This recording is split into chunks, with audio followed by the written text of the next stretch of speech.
des adresses, de sites, des informations comme ça, on peut le faire via le canal des discussions, parce que là, on peut copier les choses, donc c'est le moyen de transfert, alors que malheureusement, quand vous voyez défiler les écrans, vous ne pouvez pas le copier directement avec Zoom, hein. Simplement, ce qu'on va faire, on va enregistrer la session et les personnes qui signalaient dans le papier qu'on partait un petit peu justement du point que l'executive board, alors j'avais fait en anglais au cas où on aurait des personnes ne parlant pas français. Là, on peut parler tranquillement en français. Je vous en donne la première déclinaison. Les capacités des îles à aller vers un développement soutenable. Je vais passer très vite là-dessus, c'était pour rappeler un peu l'esprit et surtout d'où ça vient. Renforcer la résilience des SIDS et la soutenabilité des interactions humaines, écologiques, biodiversité. Soutenir les PEID dans la conduite de cette transformation sociale, ces aspects-là, et préserver l'héritage culturel et promouvoir la culture et accroître la connectivité. Ça, ce sont des grandes généralités. Je vais passer encore très vite pour un peu l'état d'esprit, référence à ce qu'il y a déjà des engagements pris, le statut spécial reconnu par l'UNESCO aux petites îles en développement, avec le Samoa Pathway et leurs avis généraux. Je passe très vite, je voudrais juste...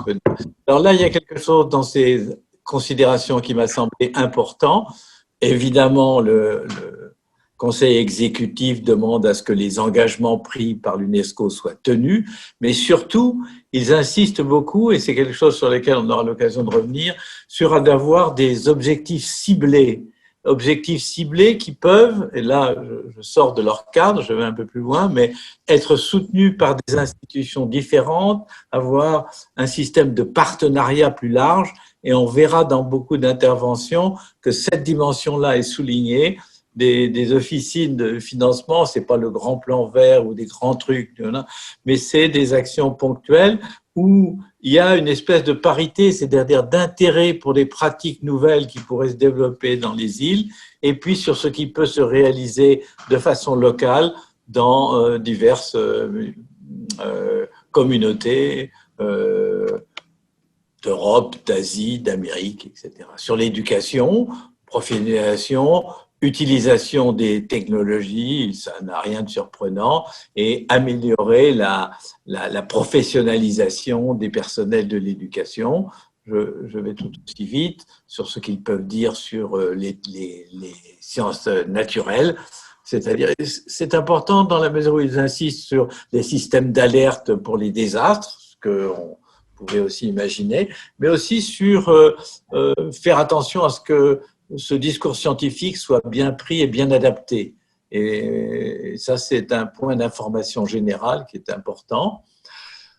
Pour ce qui est du côté des sciences humaines et sociales, supporter les réseaux de jeunes dans leur développement et dans leur implication dans ce qui se passe en matière climatique, insister sur la capacité des jeunes à s'adresser à ces channels, etc. C'est très général. Je vous remettrai le lien pour aller voir les développements de ce conseil. Et puis, au point de vue culture, même chose, très général, avec une assistance sur un renforcement, et bien sûr, de l'héritage culturel, mais aussi de tout ce qui peut être la mer et les aspects marins de tout ça, les activités. Bien, communication et information, même chose, avec volonté d'utiliser au mieux toutes ces nouvelles technologies. Alors, je vais vite passer à après avoir fait cette référence-là, ces généralités, d'abord qu'il n'y a pas de choses sur le commerce, parce que ce n'est pas dans l'objet de tous ces aspects commerciaux, mais qu'il y a quand même de ce côté-là des choses extrêmement importantes qui vont être liées à la crise que l'on vit, c'est-à-dire toutes ces certifications des produits et tout ça qui pourra les concerner. Beaucoup de choses aussi sur les transports qui ne sont pas données immédiatement en référence, mais qui étaient et dans la stratégie de Mauritius Stratégie, là, et dans le Pathway de Samoa, ce qui n'est pas repris dans ce bulletin du Conseil exécutif. Là. Alors ça, c'est des petites réflexions personnelles que je voulais vous donner en introduction. D'abord, est-ce que c'est une crise nouvelle qu'on vient de traverser et porte-t-elle en elle le risque de négliger la crise environnementale?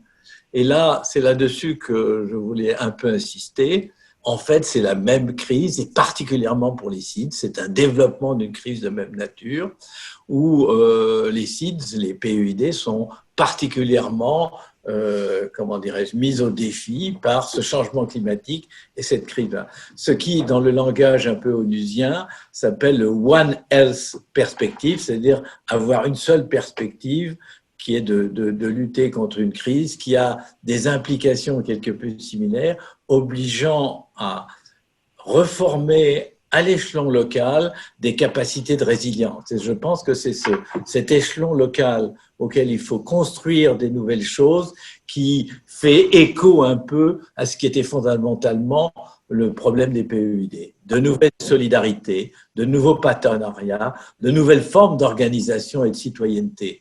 Et c'est un peu là-dessus que ce soir, on interpelle, mais ça va se faire, vous voyez, tout à fait naturellement, on interpelle ce qui va nous être présenté. Voilà, comment faire tout ça, comment avoir ces objectifs ciblés qui répondent à cette même volonté de lutter contre une crise climatique, une crise sociale, une crise économique et sanitaire, en étant tout à fait inventif sur les nouvelles formes d'organisation, de citoyenneté, de solidarité. Là-dessus, on peut demander à Laura de nous présenter alors à la fois son idée générale sur ce qui se passe dans l'espace des Caraïbes. Je dis tout de suite que on s'est centré sur les Caraïbes puisqu'on avait justement ce lien précis avec République dominicaine, avec Laura Faxas, mais aussi Yvan Nogando et autres, et Omar Ramirez et autres, mais qu'on assez naturellement proposera rapidement, en début de 2021, d'autres séminaires sur d'autres régions, hein, c'est-à-dire l'océan Indien et l'océan Pacifique à court terme, de façon à pouvoir couvrir cet ensemble et à pouvoir éventuellement monter une conférence plus importante à l'automne de 2021 sur les petits pays industriels insulaires en développement. Merci, Laura. Ok, bon, je vous remercie beaucoup et merci Pascal et vous tous qui sont de l'organisation de cet échange. Je pense que dans ces moments, que c'est un moment important et c'est dans ces moments d'incertitude et je pense des crises majeures ou des méga-crises qu'on parle Edgar Morin et de la complexité de ces méga-crises. Et je pense que les Caraïbes, c'est une région précisément très confrontée à des situations très, très difficiles à affronter. Je pense que les Caraïbes, les pays des Caraïbes sont des économies très ouvertes vers l'extérieur. Et cette ouverture les fragilise beaucoup dans les moments actuels. Et on assiste de façon globale à une désaccélération de la croissance, que ça touche tous les pays, mais dans les Caraïbes, c'est particulièrement important.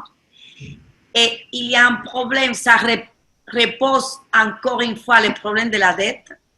On avait commencé à définir une stratégie pour le paiement de la dette des pays des Caraïbes pour réduction des dettes. Aujourd'hui, les Caraïbes sont confrontés à une augmentation de la dette pour faire un investissement social. en santé, fondamentalement.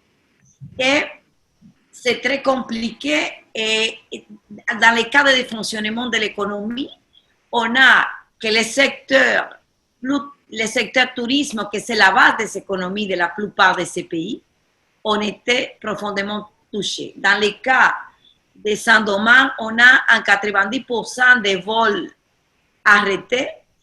On est passé de 7 millions de touristes par an à, on n'est pas sûr d'arriver à 400 000 à la fin de l'année.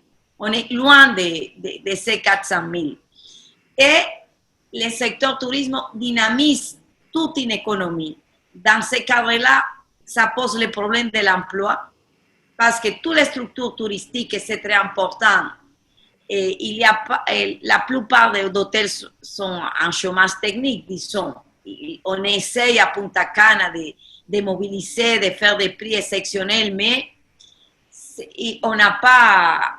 Les résultats de cette politique sont à voir, mais aussi il y a la question que la pandémie et surtout les confinements ont eu un impact important au secteur service, qui représente quand même en global 59% de l'économie, des fonctions du PIB, le secteur service en global, que le tourisme est en panne et ça a eu un impact important sur la construction, que c'est un élément important qui donne de l'emploi et qui traditionnellement a été un élément de dynamisation de l'économie dominicaine.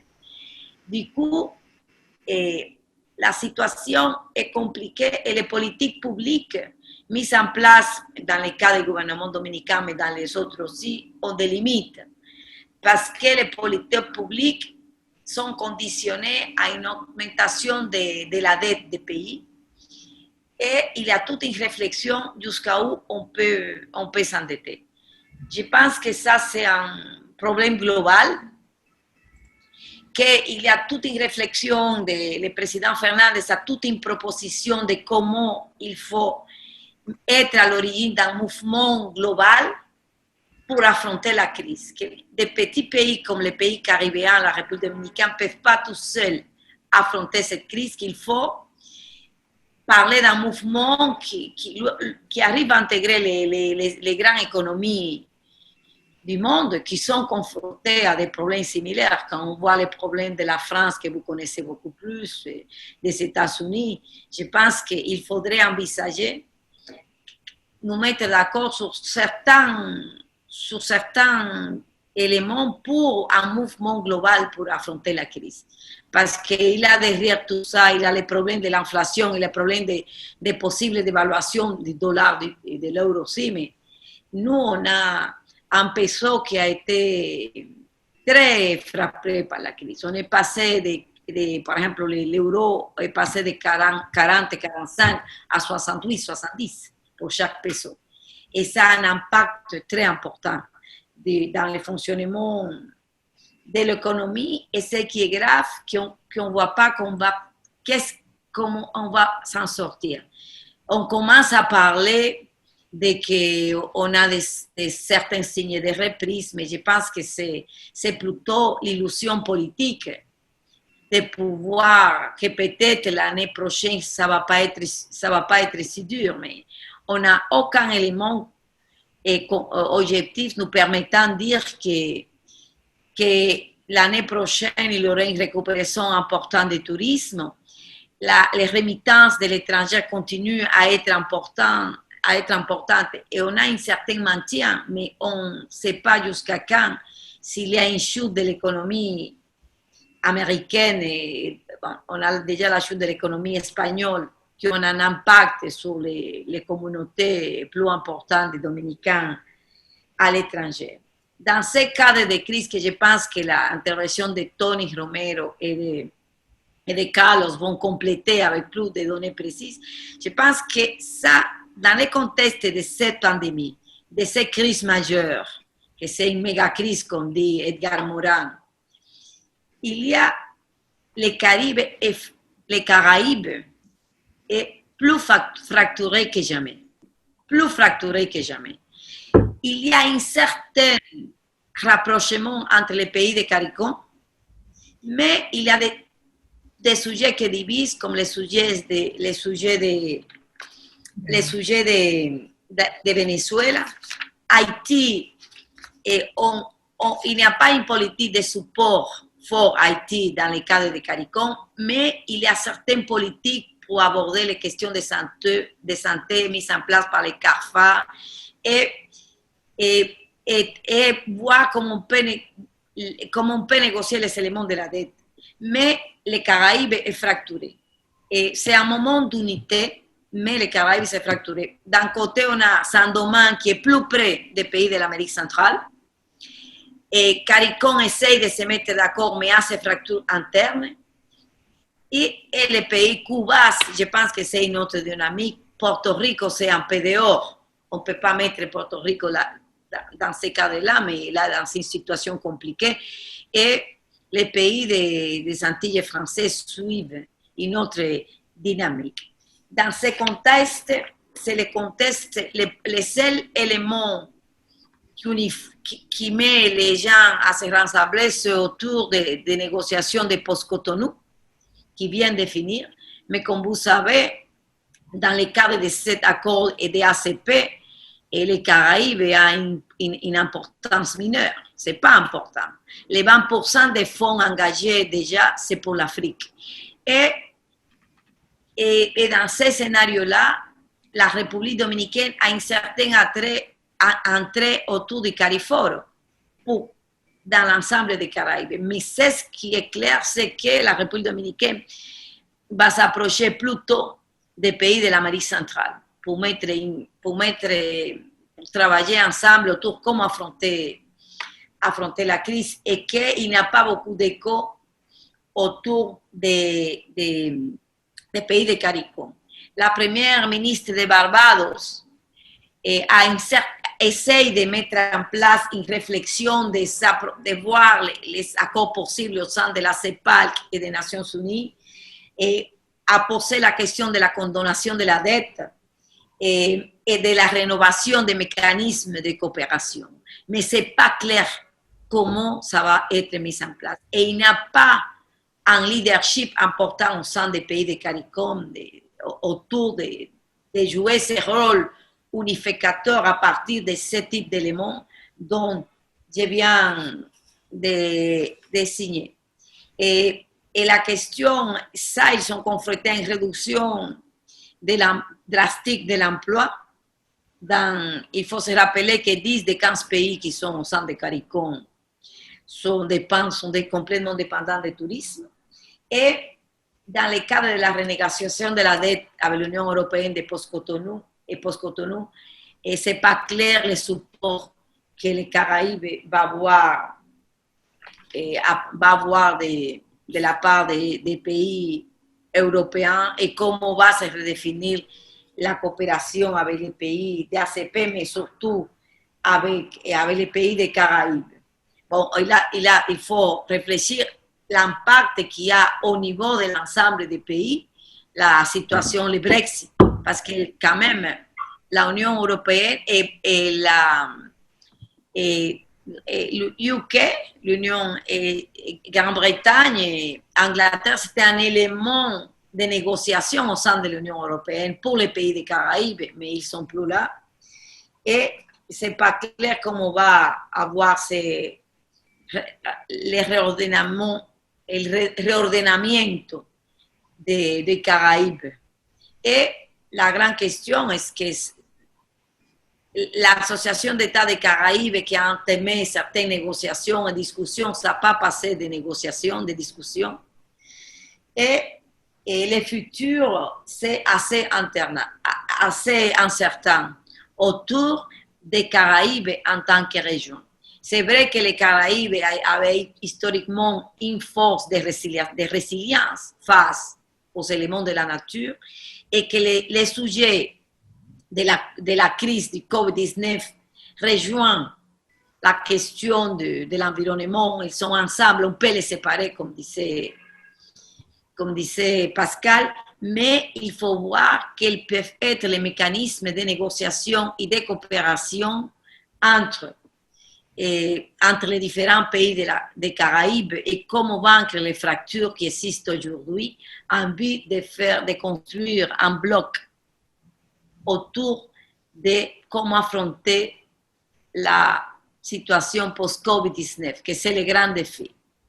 Et l'incertitude, c'est là. C'est ça à peu près les éléments que je voudrais mettre en place. Pour finaliser, je voulais vous dire que dans le cadre de notre coopération, de la coopération de la République dominicaine avec nous, l'arrivée de nouvelles autorités, de nouveaux gouvernements ouvre des perspectives importantes pour renforcer la coopération avec l'UNESCO et avec MSH, Paris Nord et les réseaux qui sont autour de ces groupes de travail, incluant l'Institut des Amériques.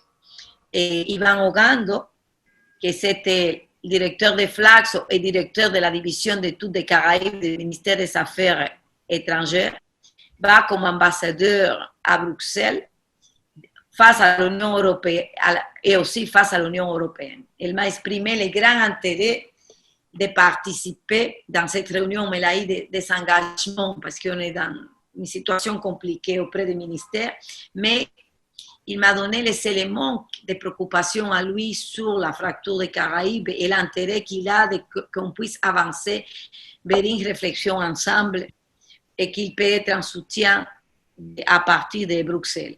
Aussi, la nouvelle directrice de la division des Caraïbes, Madame Dolores Escobar, a exprimé l'intérêt d'intégrer ces réseaux et intégrer surtout une réflexion d'avenir sur le futur des Caraïbes.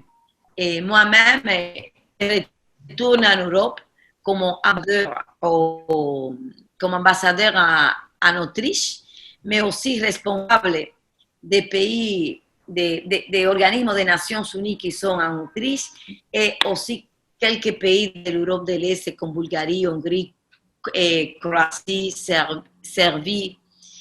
Et je vais avoir une coordination des pays de l'Europe de l'Est en vue de mettre en place des politiques. Je pense qu'il faudrait qu'on réfléchisse la façon, quels sont les grands enjeux et comment on peut construire un rapport en termes de politiques publiques, de réflexion autour des politiques publiques. Je pense qu'il y a des ouvertures importantes et qu'il faut faire les paris dans cette conjoncture de la résilience et de comment les Caraïbes, les différents morceaux des Caraïbes peuvent se rapprocher dans ces moments, en vue de définir au moins un agenda sur certains points. Merci beaucoup et dommage que je peux qu'être dans cette introduction. Et je vous souhaite de bonnes continuations. Merci, Pascal. Bon, merci, Laura. Merci à ceux qui sont arrivés entre-temps. Carlos, ça va être à toi. Le plus simple, c'est qu'on prenne tout de suite et tu interviens tout de suite dans la foulée. Bien. Et bonjour à tous et à toutes. Je pensais que cette réunion allait être en anglais, mais bon, je vois que nous sommes plutôt à dominante francophone et je m'en réjouis. Et je voudrais bien évidemment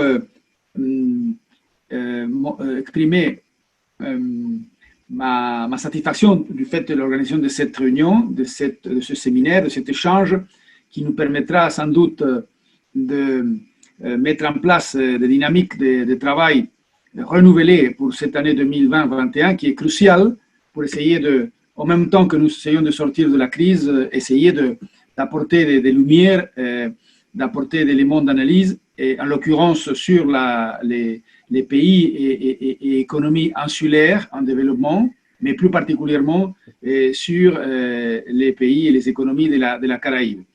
C'est une tâche sans doute difficile, compliquée, parce que nous sommes dans un contexte que, comme nous avons l'habitude de dire, parfois les économistes, disons, c'est un contexte d'incertitude radicale, où il y a peu de visibilité sur pas mal de phénomènes, et en particulier dans les Caraïbes et partout ailleurs, on est suspendu à la gestion avec information très incomplète d'une situation que suppose des conflits et des tensions entre trois dimensions.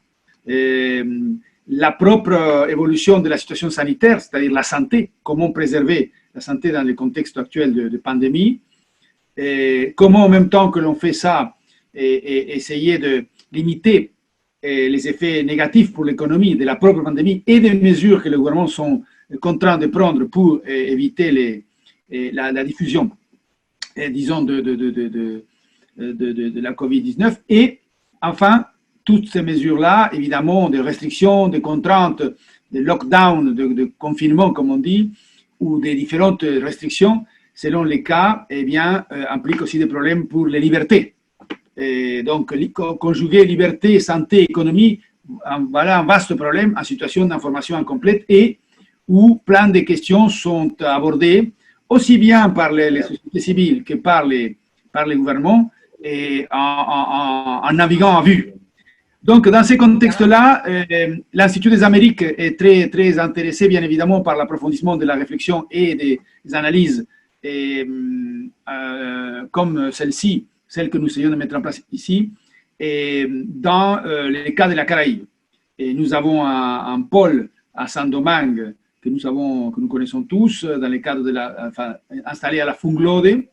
Et nous avons ici Laura qui connaît depuis le début ce processus, Claire Guillemin qui a été également partenaire et référent de ce pôle et en interaction justement avec l'Institut des Amériques. Et je voudrais annoncer que peut-être qu'elle est là, en tout cas elle était invitée et elle allait faire son possible pour participer à cette réunion. Et il y a une nouvelle coordinatrice de ce pôle Caraïbes de l'Institut des Amériques qui va arriver bientôt, dans la mesure où la situation sanitaire le permettra. Laurine Chapon, qui est quelqu'un qui élabore une thèse sur des questions concernant la Caraïbe, en particulier sur la problématique immobilière et le tourisme à Cuba, mais qui va être basée à Saint-Domingue.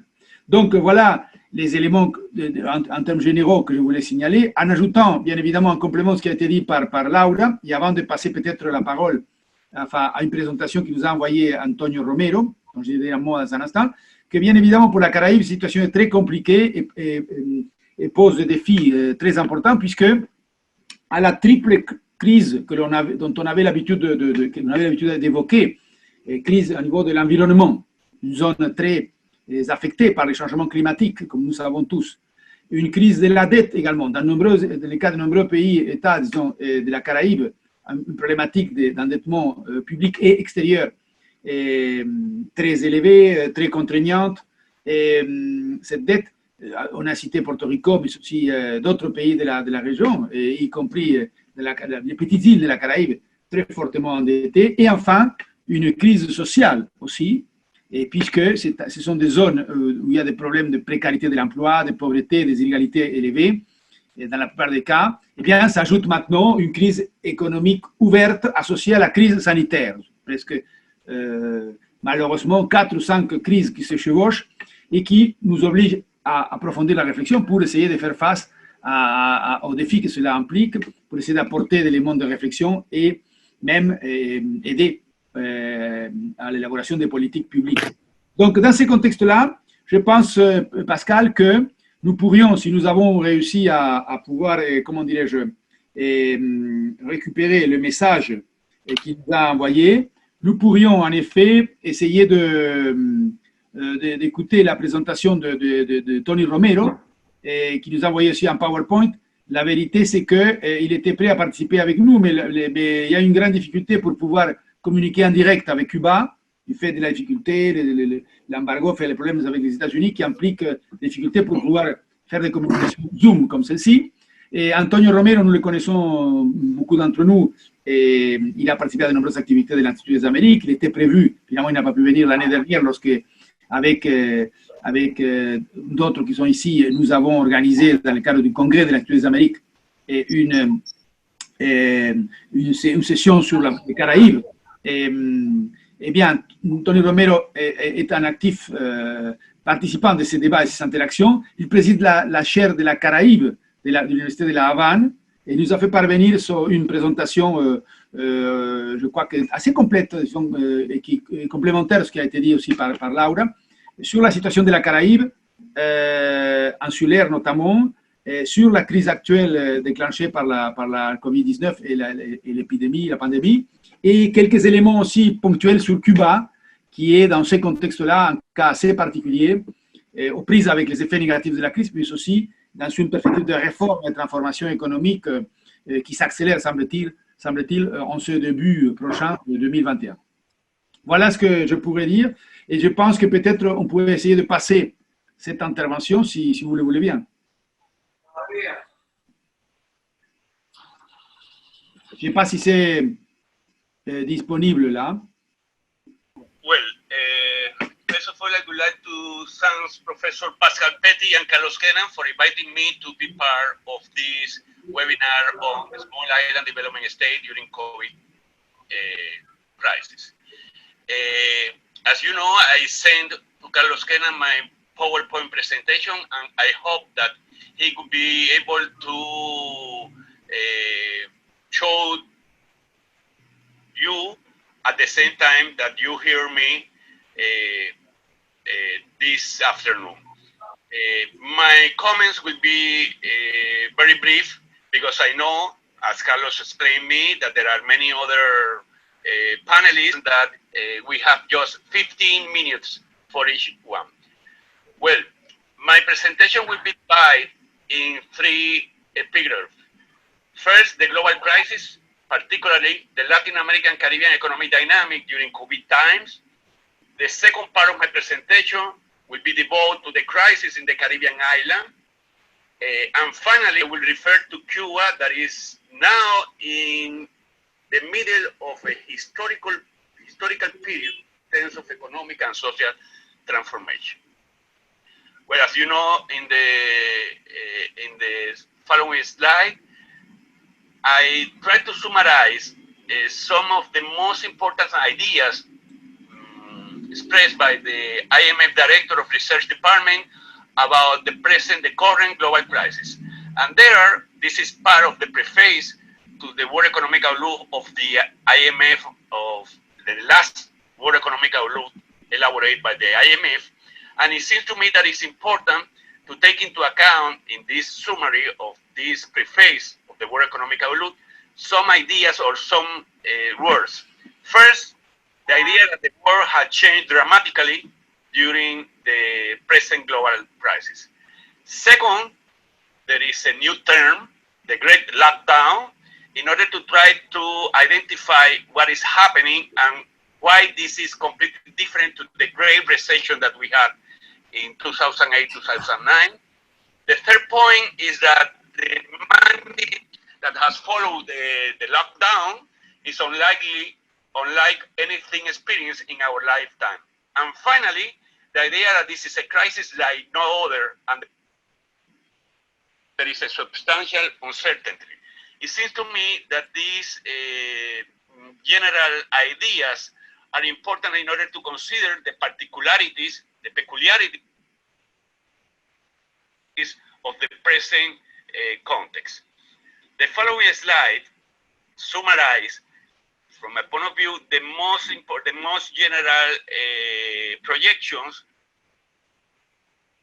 of the World Economic Outlook of the IMF for October 2020.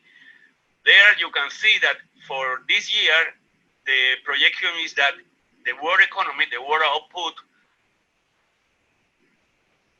will fall more than 4 percentage points, and that would be concentrated in advanced economy. Nevertheless, in the case of the emerging market and developing economy, we have to consider that the Latin American and the Caribbean would be the group with the sharpest negative economic activity growth rate in this year. The world trade in goods will collapse. There are some estimates saying that the projection for this year, 2020, is that the world trade in goods will experience a reduction between 13 to 32%.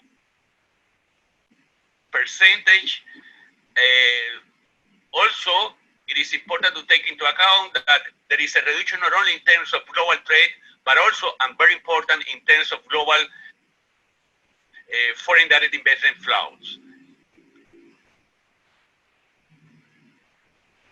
It seems to me that in spite of the fact that yet there is not any conclusive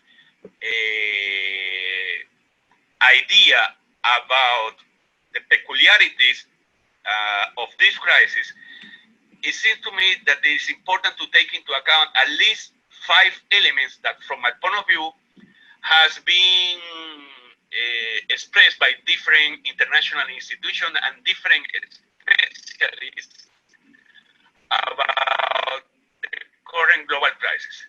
First of all, the current global crisis experienced the highest level of cyclical synchronism. More than 90% of all countries around the world are currently in economic recession. Second, in previous recession, private consumption has been one of the more resilient components of the GDP. This is evidently not the case in the ongoing COVID-19 crisis. The third point, services as a sector have had a pro-cyclical behavior during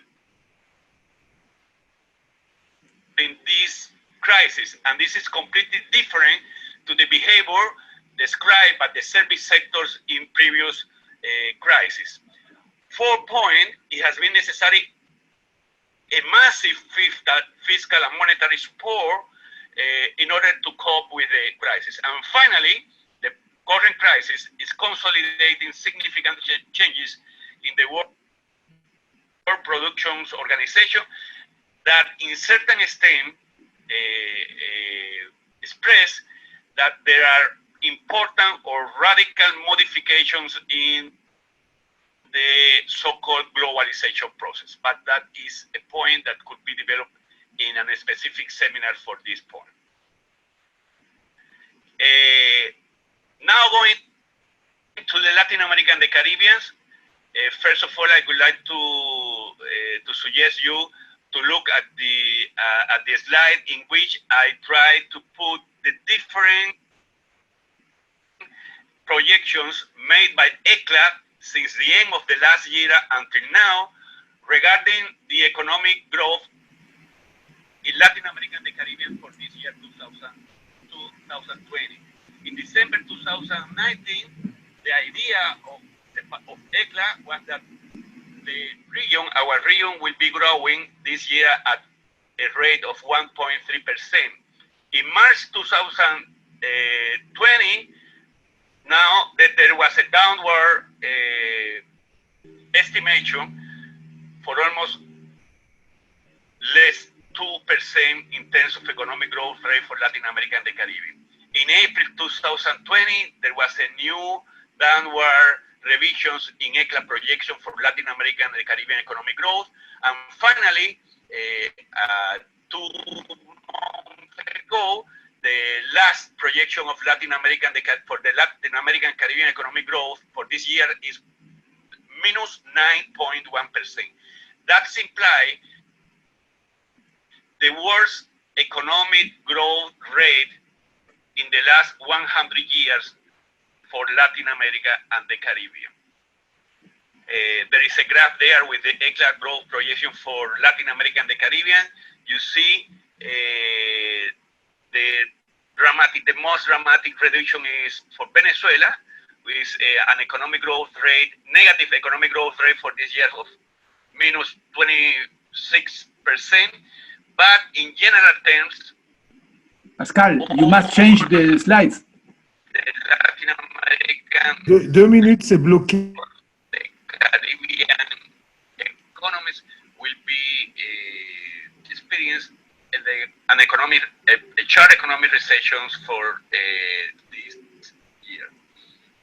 The next slide concentrates in poverty and the extreme poverty, and this is very important. Okay. The increase experience for poverty and the extreme poverty between 2019 last year and the current years implies, for instance, that at the end of this year, Latin American and the Caribbean society will have the same level, the equivalent level in terms of general poverty and extreme poverty that our region registered in the year 2006. Almost 15 years lost in terms of social development, according to ECLA. The COVID crisis has caused that economic activity plummet across Latin America and the Caribbean in general terms. Government have sought to minimize the demand shock through various fiscal policy measures. Nevertheless, we have to recognize that the policies have largely served as palliative. Economic Intelligence Union expects the labor market's lag to remain very high and the quality of employment generated to be very poor. And finally, the Economic Intelligence Unit from his last report on our region considered that the recovery will be very uncertain in the shorter term, uneven, creating both winners and losers, and very gradually to the pre-crisis level.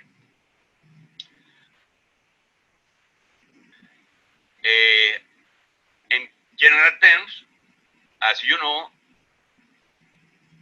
we expect that at the end of this year,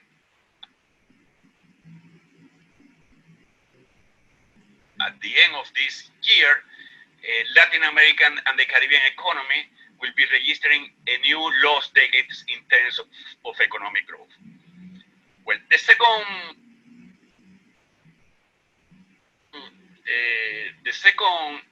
part of my presentation will concentrate on the Caribbean island. There you have the first graph that is the same growth projection for the year 2020 for the Caribbean countries. There is an exception, that is Guyana. You know, according to special circumstances due to the oil productions as part of a very important foreign investment process in that countries, the Guyana economy will be growing this year for more than 44 percentage points. That is extraordinary. And the rest of the Caribbean island economy will be registering negative economic growth rate for this year. There is, if we exclude Guyana, ECLA pointed out that in general terms, the Caribbean will be registering, excluding Guyana, an economic growth rate negative for this year of 7.9%. When you look at the Caribbean region, we have to recognize that the Caribbean region, has been relatively successful in flattening the infection curve of the COVID. That is the result of many factors. First of all, the geographical isolation, but also decisive governmental actions. And I pointed out also very positive reaction of CARICOM, and in certain extent also the Caribbean State, the Association of Caribbean States, that has been part of the reaction, the official reactions in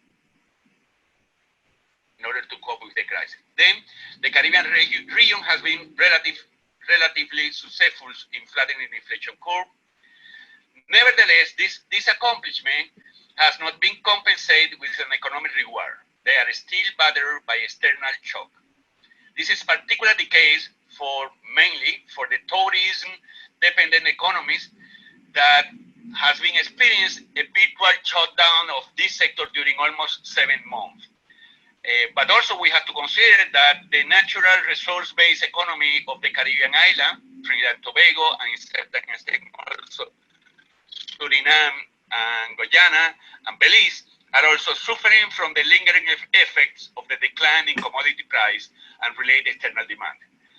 Finally, we also have to take into consideration, because that is an structural characteristics of the Caribbean island, that the climate change and environmental challenges are key factors explaining peculiarities of the Caribbean subregion, and this year particularly, they have been shot by during the hurricane season.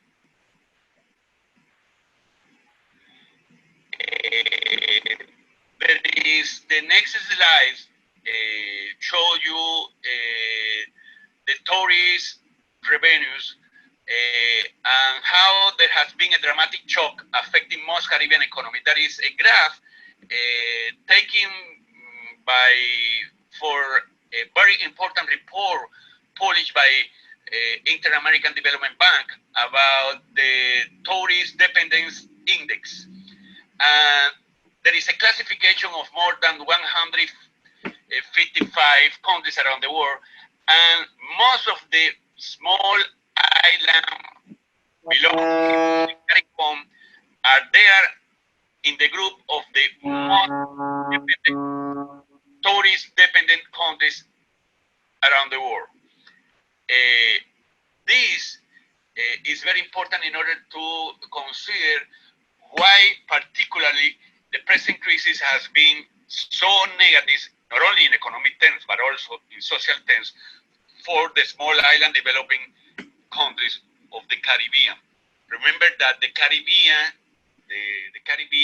is the region around the world with the highest level of tourist dependence in economic and social terms. Well, nevertheless, there are now trends towards certain recovery in the Caribbean. With coronavirus curve flattening and in airports opening, the Caribbean can begin to think of a transition. Nevertheless, the pace and success of the transition will depend on external development. This is also very important. External vulnerability is a structural characteristic of the Caribbean. Why? Because these depend on imports for testing, protective equipment, and a vaccine. Second, because the ability to sustain social distancing measures and finance social support programs will depend on the potential for recovery of key sectors, mainly tourism and also commodities. Other country efforts to control the virus will also affect prospects for international tourists and a rise in oil and gas prices. And finally, the possible reconfiguration of global supply chains could open or close opportunities for FDI in business processes outsourcing and other global services that are very important in terms of the external insertion pattern for the Caribbean economies. Nevertheless, we also have to consider that the recovery will also depend on the sources of the crisis response and domestic transition policies.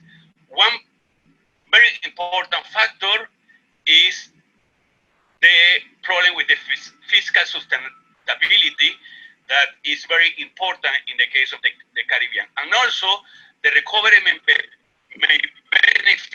from lessons learned from the crisis, particularly in terms of new dimension of resilience. And there is a lot of publication now that are talking about the new dimension of resilience that have to be taken into account in any analysis about Caribbean island.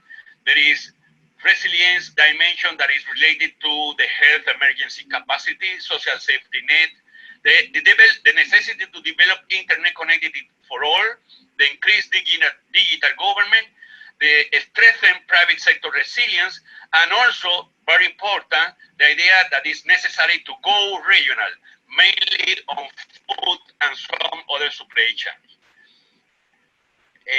Well, my final part will be devoted to Cuba. Other country efforts to control the virus will also affect prospects for international tourists and a rise in oil and gas prices. And finally, the possible reconfiguration of global supply chains could open or close opportunities for FDI in business processes outsourcing and other global services that are very important in terms of the external insertion pattern for the Caribbean economies. Nevertheless, we also have to consider that the recovery will also depend on the sources of the crisis response and domestic transition policies. One very important factor is the problem with the fiscal sustainability that is very important in the case of the Caribbean. And also, the recovery may benefit from lessons learned from the crisis, particularly in terms of new dimension of resilience. And there is a lot of publication now that are talking about the new dimension of resilience that have to be taken into account in any analysis about Caribbean island. There is resilience dimension that is related to the health emergency capacity, social safety net, the necessity to develop internet connectivity for all, the increased digital government, the strengthened private sector resilience, and also, very important, the idea that it's necessary to go regional, mainly on food and some other supply chain. Voilà, donc il y a celle-là sur la réforme économique de 2011-2019 hein, à Cuba. Là, on voit, bon, je lis ce que je vois, hein. Je vois les indicateurs principaux économiques de Cuba sur la période 2014-2020 avec la croissance du PIB réel, investissement, et puis il finit avec quelques conclusions. Voilà, il y a 3 plans sur. Il y a d'autres plans sur Cuba ou pas? Il y en a un, je ne sais pas. Je pense que non. Alors, oui, on est tous devant là. Donc là, c'est juste un petit peu une approche factuelle hein, des différents aspects sur Cuba. Qu'est-ce qu'il y a d'autre après? On peut aller. Bon, là c'est juste des faits qui superposent finalement. Hein, donc, en gros, de ce que je vois, il dit que le secteur privé a eu pas mal de soucis à cause du tourisme. Là, il parle. Elle est trop vite là. Oui, descend sur le prochain. Là, il parle de. Vous savez qu'à Cuba, il y avait donc deux monnaies, une monnaie locale, une monnaie pour les échanges internationaux et pour les touristes. Et donc, à partir de 2021, apparemment, il y aura plus qu'une seule monnaie, ce qui évitera évidemment tous les soucis en matière de marché noir, puisque évidemment, chaque fois où il y a une double monnaie, c'est très bien, la bonne monnaie chasse la mauvaise, et puis il y a un marché noir qui se développe avec notamment des tensions inflationnistes sur la mauvaise monnaie. La 27, si on peut aller sur la 27. La 27, c'est une comparaison de ce que je vois entre les économies de l'Amérique latine et Cuba. Et semble dire que Cuba ne fait pas partie des pays avec la croissance économique moyenne la plus faible. Hein. Voilà. Par contre, avec l'investissement le plus faible, ce qui évidemment induit des questions sur la durabilité du processus de croissance. On peut aller sur 28. Alors là, c'est sur la fiscalité et les réserves internationales. Bon, on peut peut-être passer là. On va pas tout regarder parce que je sais pas les perspectives et dilemmes. Il parle des mesures de libéralisation, de ce que je vois, du besoin donc d'unification monétaire avec les deux monnaies qui existent, la restauration de la politique d'Obama pour une ouverture envers Cuba qui s'est arrêtée avec Trump, les liens avec l'Union européenne qui pourraient être intéressants, mais bon, là avec le Covid, à mon avis, ils sont tombés au nadir. Et les relations économiques entre Cuba et la Chine et la Russie qui sont très importants. Et là, on n'a pas plus d'éléments. Et la dernière planche porte sur quelques réflexions générales sur la crise à cause du Covid hein, qu'on a vu par le passé. Donc, à mon avis, on peut peut-être éviter de la commenter et passer sur autre chose parce que le temps court. On enverra à tous les participants le PowerPoint. Excusez-nous pour on a été trop ambitieux. Question qualité et on demande tout de suite à Vincent d'intervenir. Donc il faut l'éteindre. Vincent, tu es là? Vincent? Vincent, il est Oui, là. pardon. Oui, pardon, une petite erreur de manipulation. Oui, ça. Attends, je vais fermer. Oui, alors moi je vais être très très bref parce que effectivement, je voulais juste délivrer quelques éléments sur un programme dont on avait eu l'occasion de parler, mais vraiment très rapidement à une réunion précédente. Un programme dont on a eu l'occasion de discuter un petit peu avec Michel Dimou, qui a eu un petit peu de difficulté à démarrer, qui a pris un petit peu de retard dans le contexte de la Covid. Et c'est un programme qui s'intitule Politique et institutions dans la résilience des petites économies insulaires à la Covid. Donc on est en plein cœur du sujet. On est tellement au cœur du sujet d'ailleurs que le fait que, contrairement à ce qu'on avait pu anticiper, la Covid, le confinement continu, etc., on n'a pas pu totalement fonctionner comme on le souhaitait jusqu'à présent. Ce matin, on a organisé une première conférence un petit peu générale sur l'impact de la Covid vu du point de vue de l'économie de l'environnement, avec Robert Elliott qui est venu faire une présentation qui était extrêmement intéressante sur le cas de Wuhan en Chine. Ouais. Et Stéphane Wood qui a fait lui-même une présentation des déterminants macroéconomiques de l'impact de la mortalité liée à la Covid dans une comparaison internationale de chaque pays. Alors, je vais essayer d'être très très bref. Les points qui nous distinguent, les angles d'analyse qui nous distinguent peut-être un petit peu des analyses justement qui ont été présentées ce matin dans le cadre de ces conférences internationales, c'est qu'on s'intéresse aux questions de résilience à long terme. Et notre principale préoccupation, c'est d'analyser non pas les fluctuations du court terme, mais c'est de se poser la question de qu'est-ce qui va se passer demain et après-demain, à partir du moment où, comme ça a été rappelé à plusieurs reprises, à travers l'exemple de Saint-Domingue et d'autres économies des Caraïbes, on va avoir des économies qui vont sortir de la crise Covid sanitaire et de ses conséquences à court terme économiques, plus endettées, avec un capital humain qui peut-être sera un petit peu dégradé, et que ces évolutions-là, elles vont avoir des conséquences à très long terme, enfin à long terme, qui sont pour le moment, me semble-t-il, en tout cas, pas forcément très bien réfléchies ou même anticipées. Vous savez, c'est le débat qu'on retrouve sur toutes les dimensions de la richesse, quand on se pose la question de qu'est-ce qu'on va se transmettre aux générations futures, qu'est-ce qu'il y a dans cette richesse qu'on doit transmettre aux générations futures, c'est la question de la soutenabilité, quoi. Il y a du capital humain, il y a du capital naturel, il y a du capital économique, évidemment. Il y a aussi du capital financier, la dette, et il y a aussi du capital culturel, du capital, on va dire, immatériel, qui peut recouvrir d'ailleurs aussi l'importance des transferts migratoires. Donc, pour le moment, on est au tout début de cette démarche. On a l'objectif de publier un ouvrage dans une perspective de 2 ans. C'est un programme qui se donne 2 ans.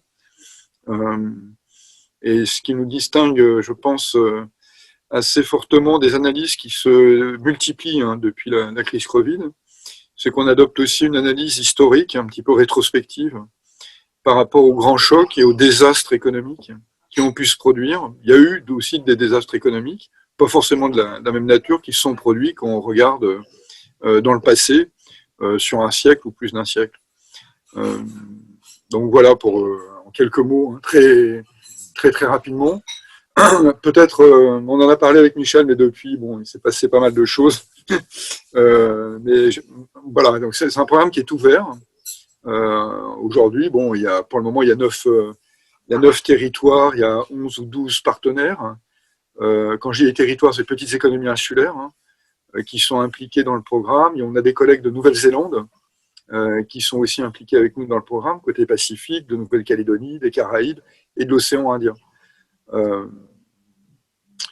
Voilà. Je préfère être bref. Oui. Merci beaucoup. Juste par rapport à ce que tu disais, nos discussions, je voulais juste te donner un élément. Donc moi, il y a une fille qui entame une thèse de doctorat avec moi, un peu sur les questions des impacts des crises sanitaires sur l'économie. Hein, on est un petit peu dans la même logique. Et là, elle a travaillé sur son mémoire avec moi. Alors, plutôt que de prendre la mortalité ou le nombre de cas, tu sais qu'on a des gros problèmes statistiques, c'est-à-dire même les morts. Absolument. Ouais, ouais. Alors, nous, on a fait un choix qui peut être intéressant. Nous, on a pris le nombre de tests par habitant. Parce que ça, c'est une variable qui est sûre et qui, en fait, elle montre pas si les gens sont malades ou pas, mais elle montre la capacité de réaction de l'économie. Donc, ça nous a paru plus intéressante comme variable expliquée que la mortalité, il y a trop de biais quoi, dans la mesure. C'est juste une idée comme ça, de méthodologie. Oui, alors, absolument. Alors, merci beaucoup de ton intervention, Michel. Sur le point particulier que tu soulèves, c'est clair que un des enjeux aussi, c'est d'avoir une idée un petit peu plus précise de la qualité des systèmes sanitaires.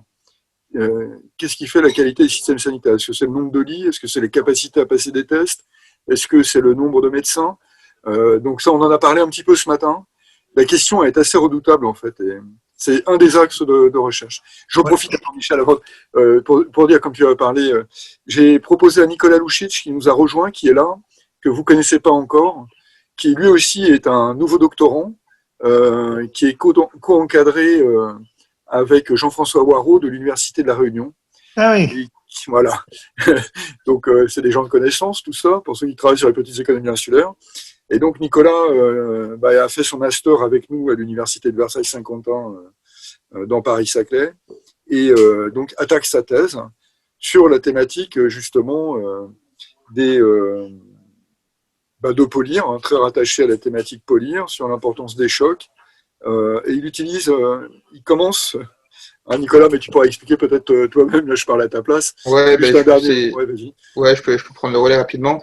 Et histoire de ne pas continuer et de prolonger le propos trop longtemps, l'idée c'est d'essayer de voir l'impact notamment des questions d'indépendance et du statut politique différencié entre affiliés, indépendants, autonomes, etc. en fonction des différents statuts. Essayer de voir s'il y a des trajectoires économiques différentes, analyser aussi la question du choc et des désastres au travers d'une variable qui est celle des importations par tête qui remonte à beaucoup plus loin dans le temps que le PIB qui remonte uniquement aux années 50-60 sur ces territoires. Certes, je dirais les importations par tête, ce n'est pas une mesure, on va dire, très bonne du revenu, mais dans des territoires qui sont on va dire, petits et éloignés, c'est une variable, on va dire, acceptable, une variable proxy acceptable du revenu d'une économie qui ne peut pas tout produire localement. Et donc voilà, j'ai travaillé sur ça dans mon mémoire. Je continue le propos avec notamment la question coloniale comme source des explications et des institutions qu'elle a laissées, avec une très forte question des institutions et des politiques qui ont été produites, laissées et qui préparent ou non les économies à une augmentation de revenus à terme. Donc voilà, c'est assez relié avec la question institutionnelle à long terme soulevée par le projet Polir et plus largement par la crise du Covid. Voilà. Merci pour vos présentations, c'est assez intéressant. Nicolas, je t'ai mis sur le chat, je t'ai mis le lien pour l'article de Jeffrey Bertram sur, tu sais, les différentes trajectoires de long terme. C'est justement mon travail de mémoire. Je me suis occupé d'étendre sa base de données, justement, en fait. D'accord. Okay. Jusqu'en 2018. Donc, je connais par cœur cet article. Ah, mais tu connais par cœur, c'est voilà. Qui a été dirigé par Jean-François. Ça servira à d'autres, Voilà, donc j'ai étendu justement sa base de données des importations qui allaient jusqu'en 2008 et je l'ai étendu jusqu'à 2018 dans le cadre de mon travail de mémoire. Ah, ben super. Voilà. Super. Merci beaucoup. Pour info, je partage un petit PowerPoint de présentation du projet. J'ai peur que ça prenne trop de temps si on commence à rentrer dans... Prenez-en connaissance. Vous avez on peut à votre disposition pour en discuter. Voilà. Très bien. Très bien. Juste un petit témoignage en passant, qui montre bien le parallélisme des évolutions. Tous les groupes de gens qui travaillaient sur la mesure du bien-être, après le PIB, une nouvelle mesure du bien-être, on travaille maintenant celui du bien-vivre, c'est-à-dire de cette capacité à se situer face au changement climatique, etc. Et on retrouve cette même problématique insistant sur les capacités des collectivités locales et territoriales à réagir aux transformations. On a bien ce parallèle entre les problématiques que j'évoquais, même si c'est dans des conditions dramatiques. Là-dessus, on peut passer la parole à Nicolas Humbert, qui va aussi nous donner une variante de ces conditions d'adaptation. Bonsoir à toutes et tous. J'avais prévu une présentation sur un sujet un petit peu particulier et spécifique, les îles Loyauté, mais au vu de tout ce qui a été dit, je vais peut-être à la fois élargir par une note de situation et faire très court pour vous épargner quelques redites. Il y a un sujet et un point qui me semble important, c'est qu'on est sur le Covid-19, sur une crise qui est une crise globale, qui est absolument inédite par sa portée, mais qui se déroule dans un contexte économique qui est doublement inédit. Parce qu'on n'a pas de crise de liquidité qui est associée à la crise sanitaire et financière. On n'est pas du tout dans la situation de 2009 pour l'Europe et les États-Unis, ou de 2006 pour l'Amérique du Sud et pour l'Argentine. Mais par contre, on a une crise des projets et un certain nombre de systèmes économiques et de systèmes sociétaux qui sont déstabilisés très fortement sur leurs fondements. Et on commence tout juste à voir l'onde de choc que cela suppose aussi sur la coopération régionale, la géopolitique et la manière dont les pays et les territoires ont de communiquer les uns par rapport aux autres. Je vais commencer par un exemple relativement loin de la zone qui nous intéresse ce soir, qui est la question du Pacifique Sud. Aujourd'hui, dans le Pacifique Sud, l'ensemble des économies a très très bien géré la dimension sanitaire autour du Covid, avec une mention spéciale à la Nouvelle-Zélande pour le fait d'avoir fait une politique de tester très précocement et d'isoler les seuls malades, bien en amont dans la gestion de la crise. Par contre, la manière de mettre en place les bubble zones fait qu'on est en train de voir pour les 2 à 3 ans qui viennent la communication, la coopération, la solidarité économique et les marchés quasiment uniquement à l'intention de sa bubble zone. Typiquement, Fidji, la Nouvelle-Zélande, l'Australie vont avoir un marché commun et vont pouvoir intégrer dans leur marché commun vraisemblablement la Corée du Sud et le Japon.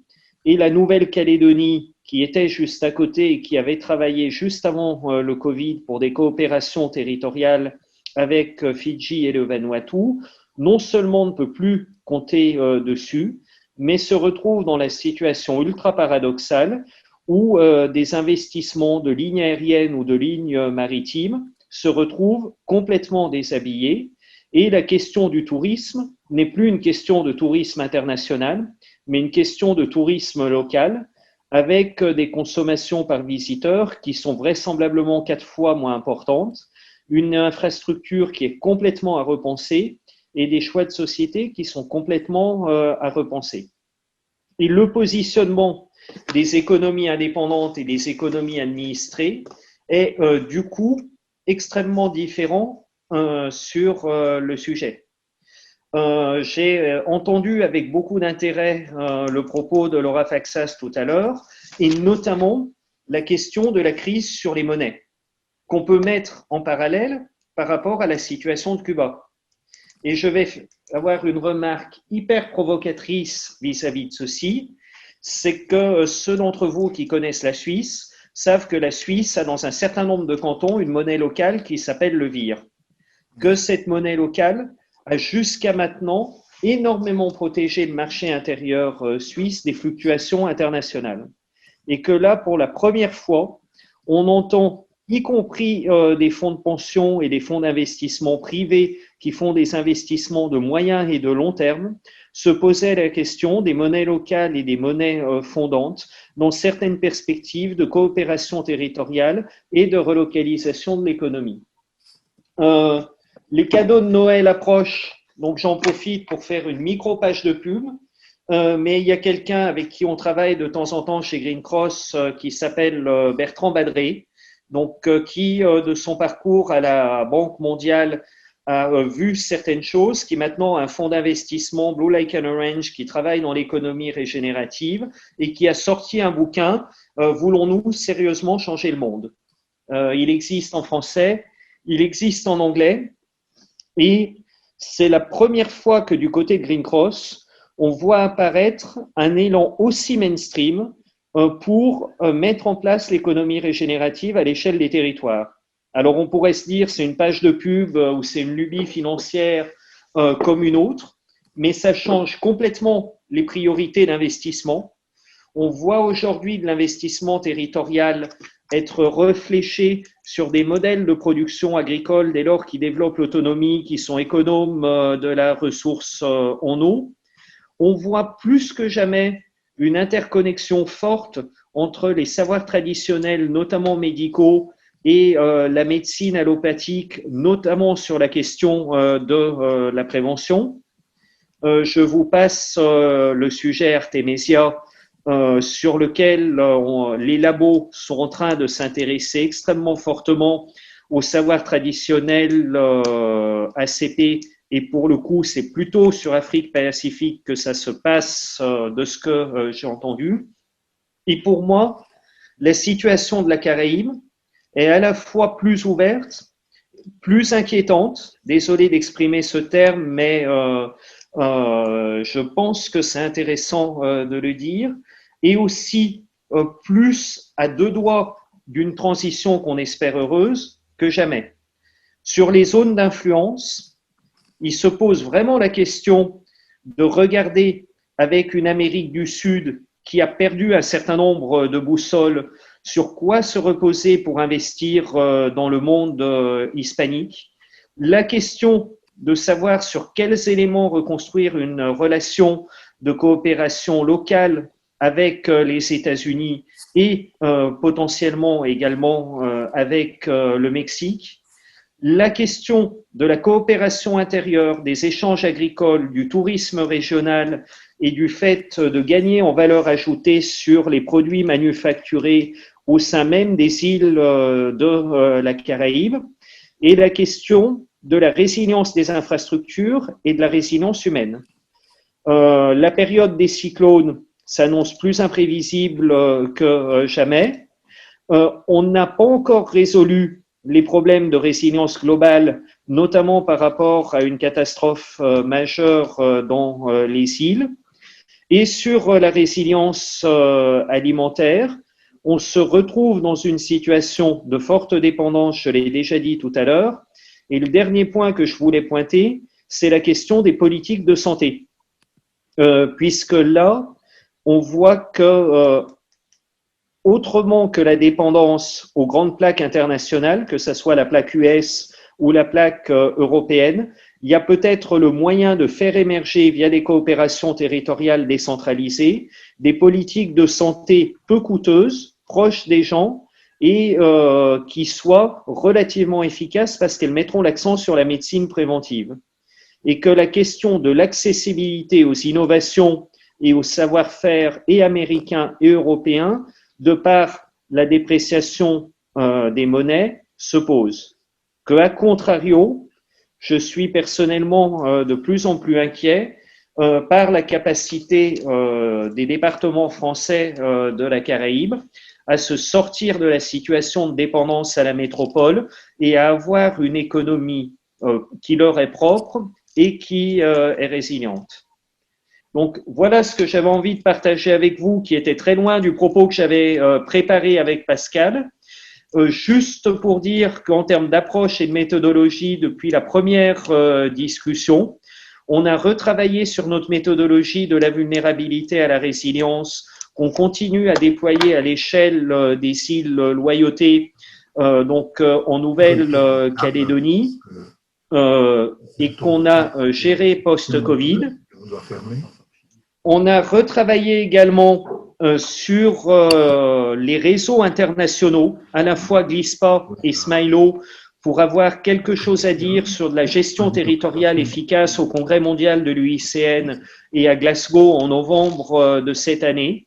Et on se rend compte que sur les budgets de coopération inter-plaques géographiques et intra-plaques géographiques, on a de l'argent public et des partenariats publics-privés plus disponibles que jamais et qui par contre n'ont pas de bons projets à mettre en face. Donc situation un petit peu paradoxale, notamment quand il s'agit de parler de redresser les économies sur des bases plus résilientes. Voilà. Je te vois mais je ne t'entends pas, Pascal. Merci Nicolas. Tu m'entends là? Philippe, on t'avait inscrit un peu, on est bousculé, tu nous excuses là, tu vois, dans cette précipitation et tout ça. Mais si tu as quelques mots à dire sur cette question de tourisme dont tu es occupé, on voit que c'est au cœur du drame là. Donc. Merci Pascal. Peut-être très rapidement, parce que il reste de temps. Donc, avant la crise sanitaire, avec mes deux collègues, Catherine Savant-Chabert et Julie Péquigny, on s'intéressait aux questions de Smart City à Maurice. Alors, c'est vrai qu'on avait un peu laissé les choses avec la crise pour différentes raisons. Et j'ai juste un petit peu regardé, et on a eu quand même 1 ou 2 entretiens avec Julie pendant la crise sanitaire. Et on s'aperçoit que finalement, il y a un lien entre, d'un côté, la question des Smart Cities, l'évolution du tourisme et la crise sanitaire. Hein, comme si finalement la crise sanitaire allait, en tout cas c'est ce que présentent certains acteurs de l'industrie touristique, allait peut-être accélérer des stratégies qui avaient été pensées avant la crise pour faire évoluer l'économie touristique vers d'autres modèles. Alors, si on fait un constat très rapide, hein, je vais vous épargner des détails, mais on retrouve les chiffres qui ont été donnés, notamment par Laura. Hein, la situation est catastrophique en termes d'arrivée de touristes. Il y avait de janvier à novembre 2019 1,2 million de touristes, c'est-à-dire presque la population de l'île qui était venue à Maurice en 2019, et cette année 307 000 touristes. Voilà, donc ça s'est vraiment écroulé. Le manque à gagner serait pour l'économie touristique, hein, selon les chiffres donnés par le syndicat des entreprises touristiques, serait de l'ordre de 64 milliards de roupies, soit environ 3 milliards d'euros. Et ce syndicat se plaît à rappeler l'importance de l'économie touristique dans le PNB, hein, qui représenterait 25% du PNB. Endettement massif de ces entreprises, toujours selon les mêmes informations, aux alentours de 3,4 millions d'euros. Donc une situation vraiment très dure pour le secteur touristique et bien évidemment hein, des phénomènes en chaîne pour d'autres activités, pour notamment des agents économiques indépendants, hein, de toutes sortes, des chauffeurs, des marchands, des artistes. Voilà. Compte tenu de l'importance des liens entre économie touristique et activité culturelle à Maurice. Alors moi, ce qui m'a semblé intéressant dans les quelques discours que j'ai pu glaner pour l'instant, c'est la façon dont les professionnels demandent des changements de politique publique, et notamment l'abandon du plan qui avait été établi au début de la crise, hein, qui permettait de prendre en charge une partie des salaires, d'avoir aussi des impacts sur les paiements des loyers. Et en gros, pour aller très vite, ce qu'ils demandent maintenant, c'est un assouplissement de toutes les règles, notamment du droit du travail. Hein, c'est de leur donner les moyens de faire ce qu'ils veulent. Et en particulier, c'est là qu'on rejoint la thématique des Smart Cities, eh bien d'aller vers des logiques non plus simplement d'accueil de touristes pour X jours ou X semaines, mais de s'orienter vers l'accueil sur le long terme de retraités, d'exilés fiscaux, de télétravailleurs.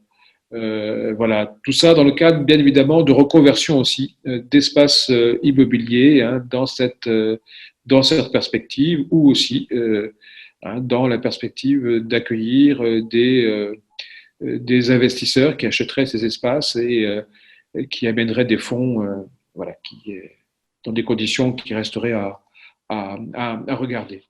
Alors, ce qui est intéressant aussi dans leur discours, c'est qu'ils évoquent la culture et en particulier le patrimoine. Alors là, ça m'a vraiment intéressé parce que quand on sait ce qui s'est passé ces derniers temps avant la crise sanitaire et des destructions, notamment d'anciens bâtiments ou sites coloniaux, et là, on voit que on ressort du côté de Port-Louis, de Mahébourg, ça a été dit par le président du syndicat des entreprises touristiques, on parle de l'importance de la question du patrimoine pour rénover le tourisme. Alors, je ne peux pas m'empêcher à penser à tous les projets qu'il y a notamment à Port-Louis et les perspectives évidemment de spéculation foncière, immobilière que ma collègue Julie Péqueny avait bien étudié. Voilà, donc c'est vraiment pas très réjouissant de voir ce qui se passe, avec aussi des questions du côté des libertés publiques qui sont mises en avant à travers des évolutions en matière de télésurveillance, etc. Enfin, je n'ai pas le temps de développer, mais voilà, en tout cas, on est très loin des perspectives que Pascal, tu traçais, enfin, des perspectives qu'on aimerait voir venir en début d'intervention. Alors, il y a quand même des groupes de société civile qui s'opposent à ça et avec lesquels on est en relation. Pardonnez-moi, c'était bien trop long. Il serait intéressant, alors moi je connais bien l'île Maurice, mais bon, c'est quand j'habitais encore à La Réunion, donc j'avais travaillé plus sur le secteur textile et pas sur le tourisme. Mais il serait intéressant, je ne sais pas si c'est possible ou si ça a été fait, de calculer l'effet multiplicateur du tourisme sur l'économie mauricienne. Parce que le tourisme mauricien, si je me souviens bien, ça n'a pas changé, c'est encore un tourisme de luxe, c'est-à-dire de haut niveau, qui s'appuie sur les grands groupes.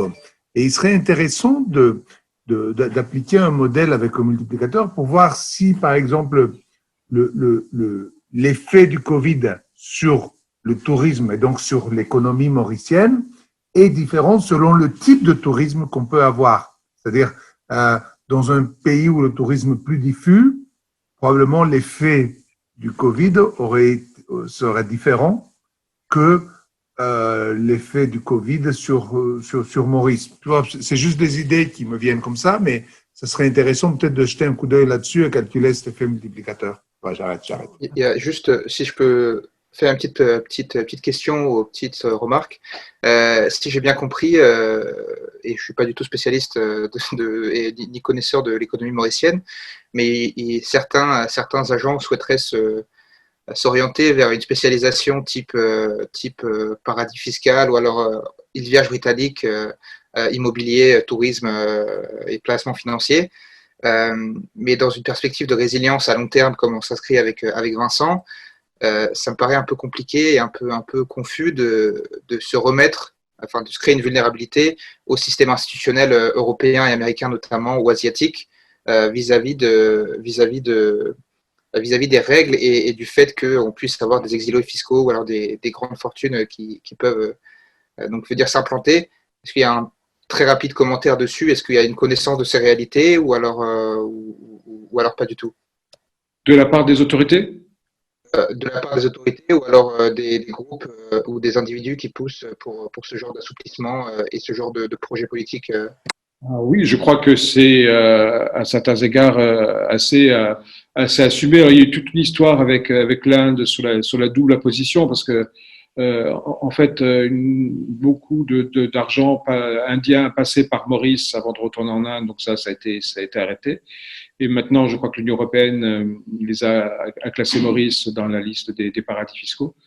Donc voilà, c'est une question, en tout cas, à laquelle on avait essayé de se confronter, mais mes collègues sont anthropologues, moi je suis en communication, donc on n'est pas du tout fiscaliste. Et voilà, donc là, on a nous, un manque de compétences pour traiter ce sujet, mais on s'est aperçu que s'il fallait trouver des logiques, et c'est pas toujours évident de trouver des logiques aux stratégies de ces acteurs du foncier, on s'est aperçu que visiblement accueillir des fonds, en tout cas des investisseurs qui pourraient être dont il faudra aller voir de plus près l'origine des fonds, faisait partie en effet des stratégies qui étaient menées. On a rencontré notamment des avocats qui nous ont expliqué les choses assez clairement. Mais là, et ce serait peut-être l'intérêt d'un groupe comme celui-ci, où il y a des compétences que nous n'avons pas, s'il y avait moyen de creuser cette question, elle nous semblerait, enfin, nous on aimerait beaucoup. Que ça a des conséquences désastreuses sur le plan social, enfin, c'est affreux. Oui. Bon, on va pas s'étendre trop, il faut terminer un peu. Nicolas, très bref, et puis après je demanderai à ceux qui n'ont pas parlé de dire 2 mots, et on terminera avec Michel. Oui, donc très brièvement, je voulais dire que les migrations qui ont été décrites et l'évolution des profils de touristes peuvent être négatives, mais qu'il y a quelque chose de très particulier qui se passe sur une catégorie de population extrêmement aisée. Des gens qu'on retrouvait à New York, à Monaco, en Chine, qui étaient des citoyens du monde et qui aujourd'hui sont en train de se mettre en sécurité et qui emploient les termes en ce sens, soit aux Bahamas, soit dans le Pacifique, et qui veulent contribuer économiquement au développement du territoire sur lesquels ils sont. Et donc, on assiste en quelque sorte au retour des mécénats privés qui avaient fait la fortune de Venise, mais d'une manière qui est totalement, pardonnez-moi l'expression, anarchique au sens étymologique du terme. Ok, bon, on en reste là pour là. Michel Vernier, tu veux intervenir, tu m'entends? Tu veux dire 2 mots? Non, oui, je t'entends, il n'y a pas de problème. Pas de questions? On a bien fait le tour. Moi, le seul point sur lequel je suis particulièrement sensible en interrogation, c'est celui de savoir justement dans ce type de crise, que devient, on a assez insisté là-dessus dans le groupe, que devient le patrimoine, l'acquis culturel face à cet ensemble. Et Philippe l'a évoqué tout à l'heure et je crois que c'est effectivement essentiel dans la réflexion. Ouais. Là, on est plutôt dans des conditions un peu dramatiques. Carlos, tu voulais intervenir ou non? On t'entend pas. Oui, non, peut-être un petit complément. Effectivement, là, on ouvre plein de pistes, de choses, d'actions sont très, très, très intéressantes. Je crois que tout ça est de bon augure parce que il faut effectivement une ouverture vers diverses pistes et même des approches diverses et une certaine pluridisciplinarité pour voir comment on peut mieux appréhender les changements qui se produisent avec un esprit très ouvert parce que il y a une chose qui est à mon avis sûre, c'est qu'on ne sortira pas dans la post-pandémie avec des structures productives, des spécialisations similaires. Ça va produire de grandes ruptures et je pense que plus les effets sont dramatiques sur certaines structures, certaines économies, comme c'est le cas des économies insulaires et en particulier de la Caraïbe, plus le besoin de transformation sera important. Et on est dans les pires des mondes, disons, lorsqu'on a des services comme le tourisme qui impliquent une grande mobilité de personnes. Et en revanche, par exemple, par opposition, et ça on a souvent négligé, des pays comme les États-Unis, en plus de la puissance, disons, de l'argent qu'on a mis sur la table, la capacité macroéconomique, monétaire et financière de faire face à la crise en période préélectorale dont a fait preuve les États-Unis, tu avais à la base une structure productive favorable. Tu étais GAFA, tu as des laboratoires de Google qui ont 20 000, 30 000 personnes, etc. Tout ça, c'est un essor, ça renforce presque l'évolution actuelle. Donc, dans les cas où la crise est profonde, et même s'il y a une résilience sociale, même s'il y a ceci et cela, il va y avoir une nécessité de transformation. Donc, je trouve que c'est très intéressant et très positif comme on a lancé les choses. Et puis, je voulais ajouter un petit truc très micro cette fois-ci.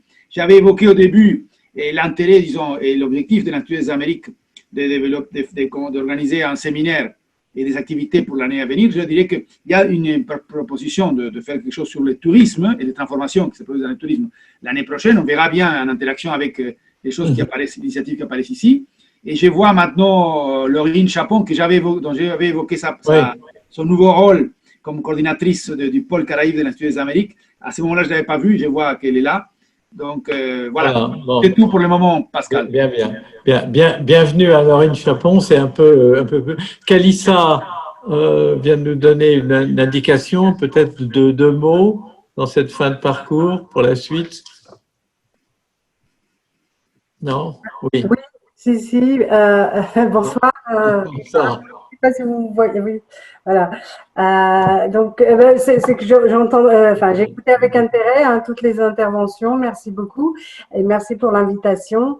Donc, j'ai retenu en fait plein de choses. Il y avait tellement de choses, enfin, d'éléments importants qui reflètent la crise, effectivement, et donc avec Laura, et elle a mentionné effectivement le fait de la crise peut-être institutionnelle dans la région, et qui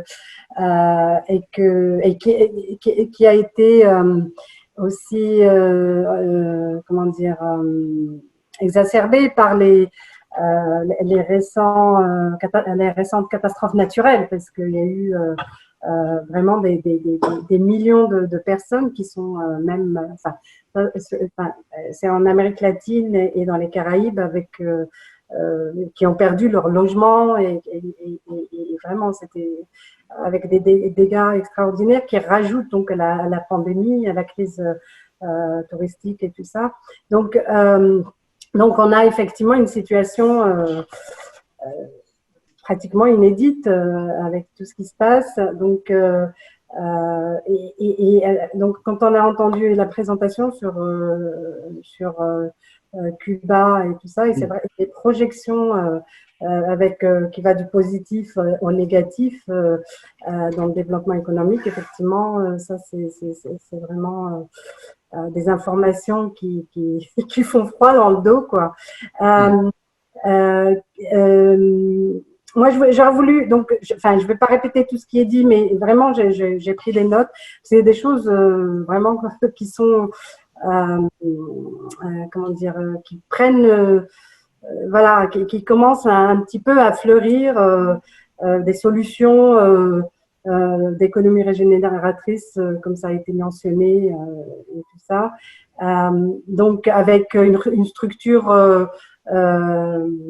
une dynamique différente entre les différents pays, effectivement, dans régional comme dans le Pacifique. Je pense qu'il y a quelque chose qui n'a pas été mentionné ici, peut-être, enfin, qui est l'autre solution pour les petits États insulaires, c'est bien sûr l'économie bleue, parce que maintenant, c'est leur océan, c'est ce qu'ils ont aussi c'est une ressource qui n'est pas encore complètement exploitée et qui pourrait être aussi un élément à rapporter des revenus immédiats. Donc, c'est intéressant, les mécénats privés aux Bahamas. Effectivement, les Bahamas sont un pays assez spécial qui a investi un peu dans le tourisme de masse, et donc là, ils reviennent au mécénat privé, mais ils ont du mal même à se reconstruire. Même les Bahamas, qui avaient beaucoup d'argent, ont du mal à se reconstruire après les ouragans successifs de ces dernières années. Certaines populations de certaines îles des Bahamas sont vraiment encore très affectées. Donc, il y a beaucoup de choses encore à faire dans merci. Voilà. Merci Kalissa. Laura, tu es toujours avec nous, tu peux avoir un petit mot. Il y avait aussi Rosa Gilda, mais qui est peut-être partie. Est-ce qu'on peut repasser la parole à Saint-Domingue avant que Michel conclue un peu? Hein? Oui. Oui. Non, Laura, tu n'es pas avec nous. Oui, Laurine et Margot, alors, je sais pas. Petite remarque quelconque, vos impressions? Non? Bon. Michel, en attendant, tu peux nous dire… Ok, oui. Je remercie Michel d'avoir monté la session Zoom et d'être avec moi pour m'aider dans cette tâche difficile. Et il avait aussi des choses à nous dire, si tu veux, un peu en conclusion de cette session. Ok. Bon, je pense que là, je ne ferai pas de présentation parce que sinon, je vais me faire gauler. Je prends 135 € d'amende parce qu'il faut que je rentre quand même chez moi, même si on n'est pas loin de, j'habite pas loin de Pascal, mais bon, enfin. Moi, je voulais vous parler de plusieurs projets sur lesquels on a travaillé sur la connectivité, sur les territoires intelligents. J'avais déjà présenté quelque chose à Philippe et à Pascal il y a un certain temps. Hein, c'était dans le cadre de la Maison des sciences de l'homme Nord. Si vous vous souvenez, j'avais fait une petite présentation. Je voulais vous parler, nous actuellement, nous travaillons sur un projet avec Smilo. Et donc, nous avons mobilisé les étudiants du Master 2 Économie de la mer et nous travaillons sur la résilience et la capacité de charge sur 5 territoires insulaires, à savoir donc Frioul, l'Estava, c'est une île qui est en Croatie, Marie-Galante, non, c'est pas Guadeloupe, il y a les petites îles au nord de Diego Suarez à Madagascar, hein, autour de la mer d'Émeraude, et Principe, hein, de Sao Tomé et Principe. Donc, on travaille avec les étudiants sur, alors, on n'est pas sur la crise Covid, là, c'est un petit peu dans l'autre sens, sur la capacité de charge, c'est-à-dire sur la capacité de ces économies de recevoir un grand nombre de touristes et les risques environnementaux liés à une suractivité touristique. Mais bon, pour l'instant, on n'est pas là-dedans.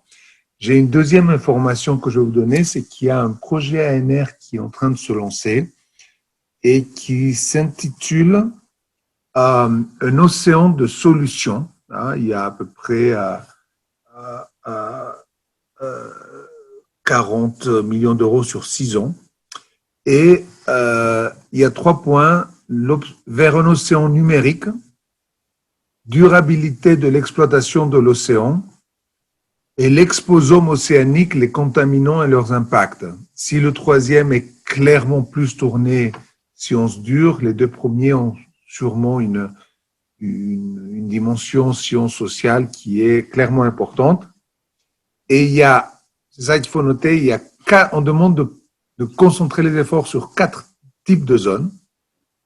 Et le premier qui nous intéresse, c'est le plus important, c'est les territoires insulaires et les territoires d'outre-mer.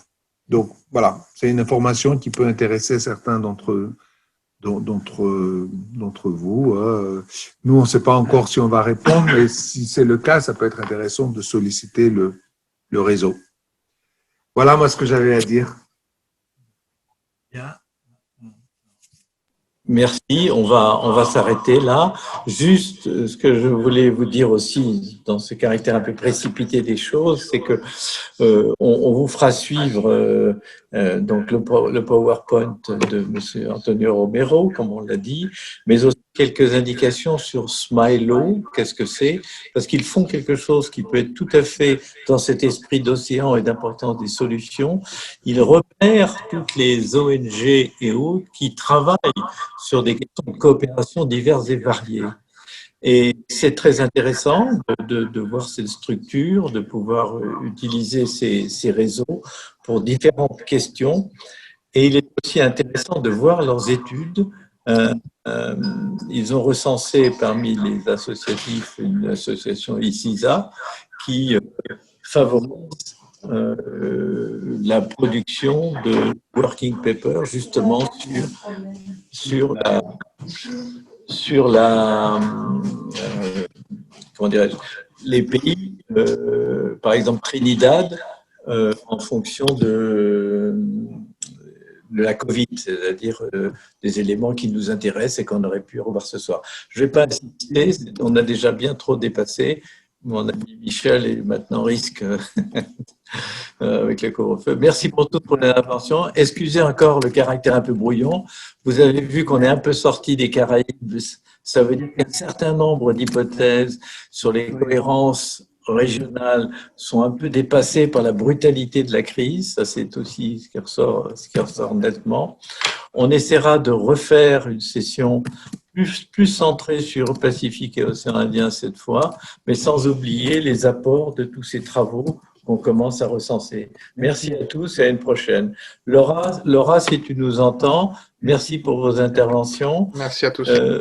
Et à suivre en quelque sorte pour tirer les conséquences. Merci. À bientôt et bonne fête à tous. malgré tout. Bonne fête. Oui, bonne fête, excusez-moi. Bonne fête à tous. Au revoir. Au revoir. Au revoir. Au revoir à tout le monde.